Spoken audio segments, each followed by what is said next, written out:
ఓం నమ శివాయ. అందరికీ నమస్కారం అండి. ఈ రోజు వీడియోలో మనకి 2026వ సంవత్సరంలో మొట్టమొదటి చంద్రగ్రహణం మార్చి 3వ తేదీ మంగళవారం రోజు అయితే రాబోతుందండి. ఈ గ్రహణం పట్టు విడుపు సమయాలు, అలానే భారతదేశంలో కనిపిస్తుందా లేదా, ఏ ఏ దేశాలలో ఈ గ్రహణం కనిపిస్తుంది, గర్భిణీ స్త్రీలు నియమాలు పాటించాలా లేదా అన్నీ కూడా క్లియర్ గా నేను ఈ రోజు వీడియోలో తెలియజేస్తున్నాను. వీడియోని మాత్రం స్కిప్ చేయకుండా చూడండి. అసలు ముందుగా ప్రతి ఒక్కరూ తెలుసుకోవాల్సిన విషయం ఏంటంటే, అసలు చంద్రగ్రహణం అంటే ఏంటండి, సైంటిఫిక్ రీజన్ అయితే నేను చెప్తానండి. చంద్రునికి సూర్యునికి భూమి అడ్డు వచ్చినప్పుడు భూమిపై ఉన్న వాళ్ళందరికీ కూడా చంద్రుడు కనిపించడండి. దీనిని చంద్రగ్రహణం అనే పేరుతో అయితే పిలుస్తాము.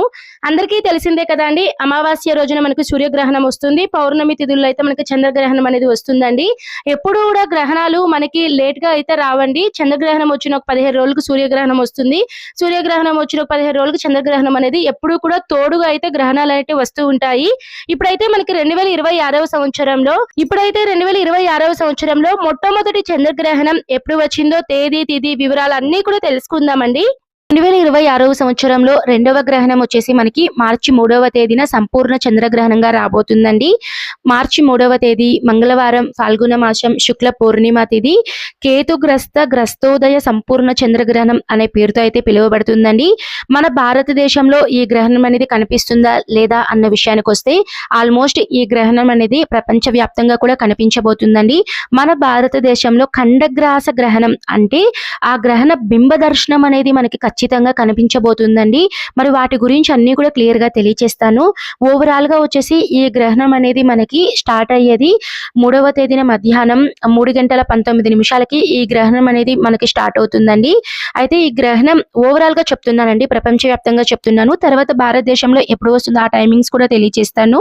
ప్రపంచవ్యాప్తంగా స్టార్ట్ అయ్యేది మనకి మధ్యాహ్నం 3:19 నుంచి విడుపు సమయం వచ్చేసి 6:46 వరకు అయితే ఈ గ్రహణం అయితే ఉండబోతుందండి. ప్రత్యేకంగా మన భారతదేశంలో ఈ గ్రహణం కనిపించేటువంటి సమయం వచ్చేసి సూర్యాస్తమయం టైంలో 6:02 నుంచి 6:46 వరకు ఈ గ్రహణం అనేది భారతదేశంలో కనిపించబోతుందండి. బింబ దర్శన కాలం అంటే మనకి కనిపించేటువంటి సమయం వచ్చేసి భారతదేశంలో 59 నిమిషాల వరకు అయితే మనకి ఈ గ్రహణం అనేది కనిపిస్తుందండి. సంపూర్ణ చంద్రగ్రహణం అయినప్పటికీ విడుపు సమయంలో 42 నిమిషాలు మాత్రమే మనకి బింబ దర్శనం అనేది కనిపిస్తుంది. కావున భారతదేశంలో ఉండేటువంటి ప్రజలు 6:02 పట్టు స్నానము, 6:46 విడుపు స్నానం అనేది చేయాల్సి ఉంటుంది.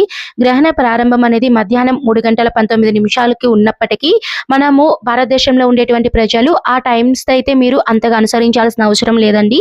ఈ గ్రహణం ఏ ఏ దేశాలలో ఉంటుందో ఆ దేశ ప్రజలు అక్కడ కనుక మన ఇండియన్స్ కనుక ఎవరైనా స్టే చేస్తూ ఉంటే వాళ్ళు తప్పకుండా నియమాలు పాటించాలండి. మాకు పర్టికులర్ గా మా ఏరియాలో గ్రహణ టైమింగ్స్ కావాలండి, ఏ ఏ రాసుల వాళ్ళు ఎటువంటి నియమాలు పాటించాలి, ఎటువంటి శాంతి పూజలు చేయాలి, పరిహారాలు చేయాలి, ఇవన్నీ కూడా మీ ప్రాంతాన్ని బట్టి, అంటే ఒక్కొక్క రాష్ట్రంలో ఒక్కొక్క స్టేట్ సిటీస్ లో టైమింగ్స్ అవన్నీ కూడా నేను మీకు క్లియర్ గా తర్వాత వీడియోలో తెలియజేస్తానండి. ఆల్మోస్ట్ ఈ గ్రహణం మొత్తం కూడా ప్రపంచ వ్యాప్తంగా అయితే మనకి కనిపించబోతుందండి. భారతదేశంలో ఉన్న ప్రజలు ఖచ్చితంగా గ్రహణ సూతకాల నియమాలు పాటించాలి. గర్భిణీ స్త్రీలు కూడా నియమాలు అనేటివి పాటించాలండి. గర్భిణీ స్త్రీలు ఎటువంటి నియమాలు పాటించాలి అవన్నీ కూడా క్లియర్ గా నేను మీకు మరో వీడియో అయితే అందిస్తాను. ఈ రోజు వీడియోలో క్లియర్ గా తెలుసుకున్నాం కదండి, గ్రహణం పట్టు విడుపు సమయాలు, ఏ ఏ దేశాలలో కనిపిస్తుంది అన్ని తెలుసుకున్నాం కదండి. మరొక మంచి వీడియోతో మీ ముందైతే ఉంటానండి. సర్వే జనః సుఖినో భవంతు. స్వస్తి.